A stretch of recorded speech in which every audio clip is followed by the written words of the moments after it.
What's up, everybody? Kim Becker here with our Avalanche beat reporter at MHS, Aarif Deen. We're here for an Avalanche AMA, a Monday version. We love these ones. How are you, Aarif?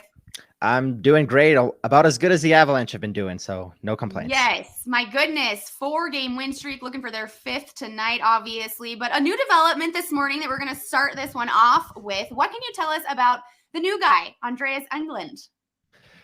He's a towering defenseman. He's kind of somebody that kind of came out of left field. He was an AHL, specifically on an AHL contract last year, playing with the Colorado Eagles. But he's a 23-year-old a 26-year-old that was drafted in the second round way back with the Ottawa Senators and has NHL experience.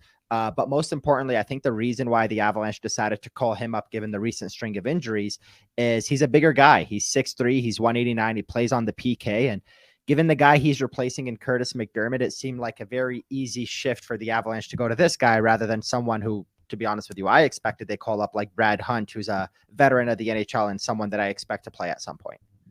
Okay, what can you tell us about Curtis McDermott? I know that just came out this morning, right? That he's going to be out for 4 to 6 weeks. Is that correct? That's correct. Yeah. So Curtis McDermott, it was a lower body injury the other day. He only had 2 shifts, and I think it was on his first, maybe his second shift. There was a play where he had to turn around and back check, and he couldn't really pivot on his skate, and something was off. And the guy next to me was like, he's being lazy. And then we realized like, no, there's something was not right there. And then obviously at the first intermission, we heard that there was something going on. We don't have an exact word of what the injury is, such as the way with the NHL. It's lower body. He's out 4 to 6 weeks, and just add him to the list of guys. So him, Bowen Byram, Sam Girard on D, Darren Helm, Gabe Landeskog, Valerie Nichushkin, and Shane Bowers up front. So the usual with the Avalanche. Yeah. Okay. So hearing all those names actually leads me into my next question. These are all questions that fans have sent in on Twitter and over on MHS's Twitter. How much should we be panicking about these injuries, Aarif? If people want to know, obviously we're adding another one to the list with Curtis here, but when should we start panicking, if we should? I mean, and I'm not saying this because the Avalanche have won 4 straight, but not yet. Okay. Yeah, not yet. Like what we've seen with this team, and like 2022, heck, even 2021. I know they lost to Vegas in the second round, but these last couple of years, they've had injuries that pile on. And then when they get to the playoffs, everybody's healthy at the right time and they're firing. And that's what you want. Gabe Landeskog, 3-month injury in October. He'll be ready by the new year. Val Nichushkin, 1 month. Bowen Byram, week to week. Sam Girard, day to day. Shane Bowers, we still don't have a word on him yet. Curtis McDermott, 4 to 6 weeks. I'm missing, I think that's everybody. Darren Helm, that's a little bit of a question mark, but it's still too early to panic about these. If you start to see 4 to 6 week injuries and 2 months and 3 months injuries after the trade deadline, that's when it starts to hurt. And alternatively, the winning matters. Like if the Avalanche are in a situation where they have so many injuries in November and December that they can't win games and, lock up a playoff position, which is the whole point of the regular season, then it would be time to panic. But I think right now, given the way their guys that are skating are playing, and given the fact that a lot of these injuries outside of Landeskog's 3 months and Darren Helm's a little bit of a question mark, these are all injuries that we expect to see back between now and, Christmas. I would not say it's yet the time to panic, but also it is kind of crazy to just see every night. It seems like the first question Jared gets post game from one of us is, what's the update on so-and-so that left the game? Right. My goodness. Now, do you think that they're being more cautious and conservative with some of these guys and their injuries just because it is early on in the season? Or, I mean, does that ring true for anything when you talk to Coach Bednar? Honestly, I think anything before the playoffs, the Avalanche treat it with caution. I actually joked about this with JJ on the podcast the other day. The Boston Bruins had a lot of injuries going into the season, and it was, Charlie McAvoy, their top defenseman, is going to be out 3 or 4 months, and Brad Marchand, one of their top forwards, also 3 or 4 months. And all these guys started coming back 6 or 7 weeks into their recovery. And the joke was the Bruins give a high ceiling and then they beat it, and then they come back earlier than expected. The Avalanche, it always seems like it's the opposite. Somebody's day to day, somebody's week to week, and like 3, 4, 5 weeks later, you haven't heard yet where they are, because the Avalanche tend to take these guys a little bit slower before the playoffs, because let's face it, you want to go all in when the Stanley Cup playoffs begin, and that's ultimately what they do. So I think the biggest issue on that note is that the Avalanche tend to give out these recovery times that are not aligned with what you usually see. So we'll keep an eye on Curtis McDermott 4 to 6 weeks, and on Gabe Landeskog about 3 months. That word about scares you a little bit. Not Bowen Byram, but Val Nichushkin 1 month. Those particular things are where the issue usually lies. Yeah. Okay. Well, I mean, good to hear that they're being cautious about it. They obviously know what they're doing, and these guys are all professionals. It's best to take care of your body. I'm actually an ice skater. I grew up competitively figure skating, and I know what it's like to pivot wrong on a skate. And when you said that, I just all of my childhood memories and pain came back of my ankles and my feet and my hips and everything. So it's good to be as cautious as you can with that, because that can happen again so quick. Yeah, for sure. Awesome. Okay, well, let's transition over to special teams. Aarif, this was another question from a fan. What special teams category do you want to see the Colorado Avalanche leading in? Power play percentage or PK? Well, this one is an interesting question. I actually like this question a lot. This is going to bring out the nerd in me. The Avalanche right now are the best power play team in the NHL, and it's not even close. They're operating at a 39% rate. They're almost 7% higher than the next best team in the Edmonton Oilers, and they've played 3 fewer games. But they're scoring a lot of power play goals. They're drawing a lot of power play opportunities. On the PK, alternatively, right now, they're a bottom 5 team. And as silly as it sounds, they are improving. They were way lower down in their percentage. They're at 72% right now. Now, early in the season, power play should be the best. And that's what the Avalanche are, because early in the season, a lot of goals get scored, and you want to make sure that you have that extra push to score more goals than the other team. But as you get closer to the playoffs, especially with this team, I would much rather they have the best penalty kill unit. And it's simply because this team can score at 5-on-5 better than any team I've seen in a long time. They started slow this year. They're starting to pick up those 5-on-5 goals. I know they were the worst 5-on-5 scoring team before the Finland games. They were last place in the NHL when they were 4-4-1 before the winning streak. Well, 20 goals in 4 games, most of them at even strength. Things have changed, but when you get closer to the end of the season with a team like the Avalanche that led in 5-on-5 goals last year, has the depth and the star power that they do to score at even strength, I would much rather you have the best penalty kill to offset any opportunity the other team has of getting back into the game. And then when your power play scores, it's just a bonus because you're already killing them at 5-on-5. Yeah, right. You're already dominant in something that is exactly what's happening on the other side of the ice. So why try and change that one? I love it. Okay, cool. Well, we'll move on to the winning streak that the Colorado Avalanche are on right now. Like I said earlier, they have won 4 games straight. They're looking for their 5th tonight. Now, this is kind of a 2-part question here. What do you think the reason for these 4 wins is, Aarif? And what's been different in the last 4 games than, say, in the beginning of the season when they got off to a kind of a rocky start there? So the biggest reason for the 4-game winning streak is the short answer is everybody is stepping up, because it's not just the top guys, but the real reason is the top guys have taken complete control of this team. Like Nathan MacKinnon, Mikko Rantanen, Cale Makar, they're scoring at paces that, they weren't scoring at early in the season. And that's no knock on the fact that Nathan MacKinnon and Mikko Rantanen were already point per game guys. But now you have Mikko Rantanen. He's literally got 7 goals, 7 assists in his last 5 games. He's at a pace of 14 points over 5 games, 6-6 over his last 4 games. He's absolutely crushing it. Nathan MacKinnon had 12 consecutive assists before that goal he scored the other day. He's riding a 5-game point streak.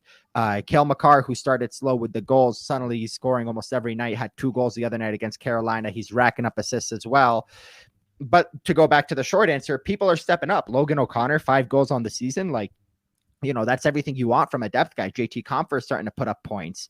Andrew Cogliano's doing his thing on the PK. You're seeing Alex Newhook, finally start to pitch in. He's having a little bit of a rough start, but Evan Rodriguez is up to 5 goals and 7 points in his last 9 games after starting the season with nothing in 4 games. So people are stepping up, and as the injuries start to mount, you're starting to see the guys that you need to step up are the ones that are stepping up. Well, and that's good. We need it to be all across the board, especially because it seems like these guys just keep getting banged up all across the board. So that's good to hear. Well, like I said, they are hosting the St. Louis Blues tonight in Ball Arena here in Denver, Colorado. The Blues just broke a 8-game losing streak. I think that's correct. A Yes. couple of games ago. So they had a really rough go. They're looking for their 3rd straight win tonight, though they have won the last 2. Why do you think they were struggling so much before that, though, in that 8-game span? Yeah, so the crazy thing about that losing streak is it was 8 straight losses in regulation, which obviously in the NHL matters, and you just never see that. That's not a thing that you see happen. So 3 straight victories to start the year, 8 straight losses in regulation. Now they've got 2 consecutive wins, including one against Vegas, which is a good team. Yeah. The biggest thing that I'm noticing with this team is, number one, they don't have that goaltending depth of last year. Jordan Binnington, yes, he's 5-5. He's bounced back, but he's got an .895 save percentage. And last year he had Ville Husso behind him to help kind of pick up the slack when Binnington's slower in the regular season. They don't have that this year. But more importantly, their forwards last year, they had so many guys that put up just like outlandish numbers, career year type of numbers. Pavel Buchnevich, he's only got 4 points in 8 games this year. He was a point per game last year. Jordan Kyrou's only got 5 points in 13 games and a -16 rating. Ivan Barbashev put up 60-something points last year, 5 points in 13 games. Robert Thomas, 9 points in 13 games. Ryan O'Reilly, 3 goals, 1 assist, 4 points in 13 games.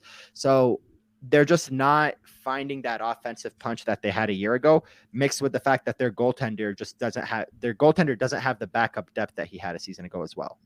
Okay, so I'm going to kind of go off script a little bit here. No one's asked this question. This is just one that I thought of because I'm curious, what is your prediction for tonight's game then? How do you think the Colorado Avalanche are going to go up against this St. Louis Blues team who is obviously hungry for another win, but maybe not quite jiving like you think? Yeah, I think the Avalanche are going to win this one for a couple of reasons. Number one, they're riding momentum right now in this home stretch. Their top guys have been producing, and until they stop producing, there's no reason not to believe that they will again against the goalie who's a little bit vulnerable right now with an .895 save percentage, while the Avalanche have a goalie in their own and Georgiev, who's going to start tonight, who's been a heck of a lot better than that this season. And then there's also the factor of it's the St. Louis Blues. This is the closest thing to the Avalanche that the Avalanche have to a rivalry right now. And they love to beat Jordan Binnington. A lot of people here do. The fans are going to get under his skin. You know, this team's going to want to beat him. So I think it's going to be a good night for the Avs. Okay, awesome. Well, Mikko Rantanen has also had a couple of great nights with this team. He was named one of the 3 NHL stars for last week. Tell us about him and what you've seen in him in these past few games because he's been rocking. Yeah, he was named the top NHL star of the week with the Avalanche having obviously a short week. They only played 2 games last week after the Finland trip. 2 goals, 1 assist against the Preds, 1 goal, 3 assists against the Hurricanes. 7 points in 2 games. Like that's pretty much all it took. In Finland, he had 3 goals and 2 assists, 5 points in 2 games. The game before Finland against the Islanders, 1 goal, 1 assist. So he's just been absolutely crushing it.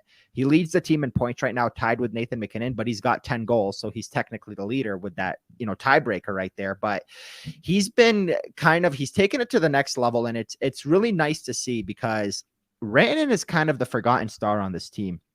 We so often talk about Cale Makar, deservedly so, Nathan MacKinnon, deservedly so. Now you've got Devon Toews kind of bursting onto the scene. Gabe Landeskog's the captain. Nazem Kadri had a year last year. But Mikko Rantanen is that winger on the top line that's always producing, that usually leads the team in points that we don't talk about much. But now when you look at the standings and you look at not the standings, but the top scorers in the NHL, McDavid and Draisaitl are up there per usual, 1 and 2. David Pasternak's 3rd. And then right behind them, Mikko Rantanen, Nathan MacKinnon are tied with 2 other guys, but they've played fewer games. So they're both in the top 5. And right now, honestly, it's the fact that Mikko is finishing his shots is the reason why MacKinnon has so many assists as well. So I think he's been far and away the best offensive player on this team so far. I love it. You love it when you hear a group effort. I mean, obviously, a lot of these guys are stars in the NHL on the Colorado Avalanche team. But when you say all those names, you just think of so many times where they have absolutely come through for this team. And it's all of them together. It's never just like one guy saving it. Yes, of course, we talk about Cale Makar all the time, being the defenseman that he is and having, the type of play that he has, but having everyone else there, it still seems like this team is elite and that they have a lot of guys that can absolutely produce from here on out. Yeah, of course. I mean, Cale Makar, there isn't enough that you can say about him in his game. Like he's got in his short career, he's got 196 points in 191 games. As a defenseman, the fastest defenseman in NHL history to 200 points needed 207 games. It was Sergei Zubov. So Cale Makar needs 4 points and he's 16 games back. He could hit it tonight. He could do 4 points tonight and hit 200 points in 192 games, 193 games if it takes for one more night. So he's about to break a giant NHL record here very soon. And that's after the fact that he's already got a Hall of Fame resume. He's already won a Norris Trophy. He's already won a Calder Trophy. He's already won a Conn Smythe and led, an NHL season in playoff scoring as a blue liner. So, I mean, it's hard to remember Mikko Rantanen when you have this guy on your team and then Nathan MacKinnon, who deservedly so is going to be the highest paid NHL player next year. So, it's this team is stacked, and that's why they're the defending Cup champs. And that's why with injuries, they can continue to do what they do. Yeah, I pretty much did exactly what we were trying not to do. I brought it back to Cale Makar when we were talking about Mikko Rantanen. But no, props to Mikko. Congratulations to him, obviously, for being the top NHL star of the week last week. That wraps it up for us today, Aarif. This was another MHS Avalanche AMA. I'm Kim Becker. He is Aarif Deen, and we'll see everybody next Monday for another episode.